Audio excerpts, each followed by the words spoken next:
నమస్కారం అండి. నేను మీ డాక్టర్ అభినయ్ కుమార్ గట్టు, consultant neurologist at Renova century hospitals, Banjara hills. ఇవాళ మనము ఎపిలెప్సీ గురించి మాట్లాడుకుందాం.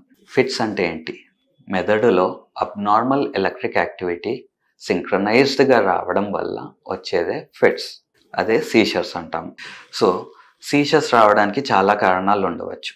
First, proved causes like sugar down అవ్వడం, లేకపోతే సోడియం డౌన్ అవ్వడం, ఫీవర్ రావడం, కాల్షియం మార్పులు రావడం, ఇలాంటివి ఉంటే సీజర్స్ రావచ్చు.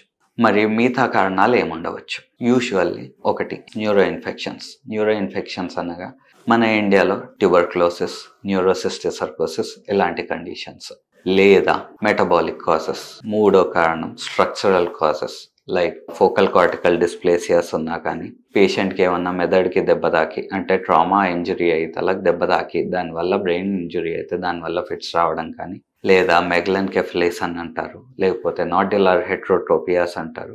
ఇలా చాలా కారణాలు ఉంటాయి. సో ఇది ఎలా డయాగ్నోస్ చేయాలి? First and foremost thing, history. సరిగ్గా ప్రాపర్గా హిస్టరీ తీసుకొని దెన్ అది ఫోకలా జనరలైజ్డా డిసైడ్ అవ్వాల్సి వస్తుంది. దాని తర్వాత నెక్స్ట్ ఇన్వెస్టిగేషన్ ఏంటి? న్యూరలాజికల్ ఎగ్జామినేషన్ చేసిన తర్వాత we have to go ahead with ఇన్వెస్టిగేషన్లో మనం ఫస్ట్ ఈజీ చేసుకుంటాం. దాని తర్వాత ఇమేజింగ్ అంటే స్కాన్స్, ఎంఆర్ఐ స్కాన్ కానీ, పెట్ స్కాన్ కానీ ఇలాంటివి చేసుకోవాల్సి వస్తుంది. మరి వీటికి ట్రీట్మెంట్ ఆప్షన్స్ ఏంటి? యూజువల్లీ డయాగ్నోస్ చేసిన తర్వాత అప్రోప్రియేట్ ట్రీట్మెంట్ చేసుకుంటే then most of the patients seizures control అవుతాయి. ఎంతమంది? Usually 70% of the patients appropriate మెడికేషన్స్తో కంట్రోల్ అవుతారు. మరి 30% కండిషన్ ఏంటి? వాళ్ళు డ్రగ్ రిఫ్రాక్టరీ కేసెస్ ఉండవచ్చు. 30% అంటే 2 or more appropriate medications adequate డోసెస్లో ఇచ్చినా కానీ కంట్రోల్ అవ్వకపోతే వాళ్ళను డ్రగ్ రెసిస్టెంట్ ఎపిలెప్సీ అంటారు. సో వీళ్ళకి ఏం ట్రీట్మెంట్ ఆప్షన్స్ ఉంటాయి? ఒకటి, పేషెంట్స్కి కీటోజెనిక్ డైట్ లాంటివి ప్రయత్నం చేయవచ్చు, లేదా మనం సర్జరీ గురించి ఆలోచించుకోవాల్సి వస్తుంది. ఒకవేళ ఫోకల్ ఎపిలెప్సీ ఏదన్నా ఒక పర్టికులర్ భాగంలో చిన్న సిస్ట్ లేకపోతే infection, mesial temporal lobe sclerosis అంటారు, అలాంటి ప్రాబ్లమ్స్ ఉంటే అది తీసేస్తే పేషెంట్స్కి ఫిట్స్ కంట్రోల్ అయ్యే ఛాన్సెస్ ఉంటాయి. నెక్స్ట్ ఆప్షన్స్ ఏంటి? Neuromodulation therapies like vagal nerve stimulation, DBS, deep brain stimulation, then RNS, repetitive neuro stimulation.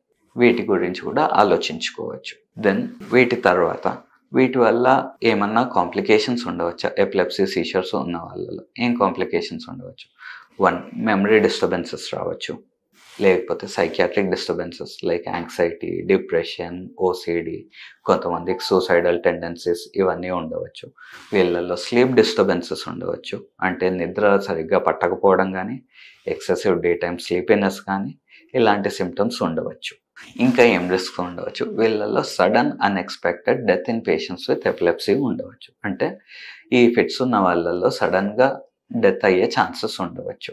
Usually ఈ సుడెప్ అన్నది ఎవరిలో కామన్, ఎవరికైతే జనరలైజ్ సీజర్స్ అంటే చేతులు కాళ్ళు కొట్టుకోవడం ఉన్న వాళ్ళలో రావచ్చు. అండ్ నాక్టర్నల్ సీజర్స్, రాత్రిపూట వచ్చే సీజర్స్.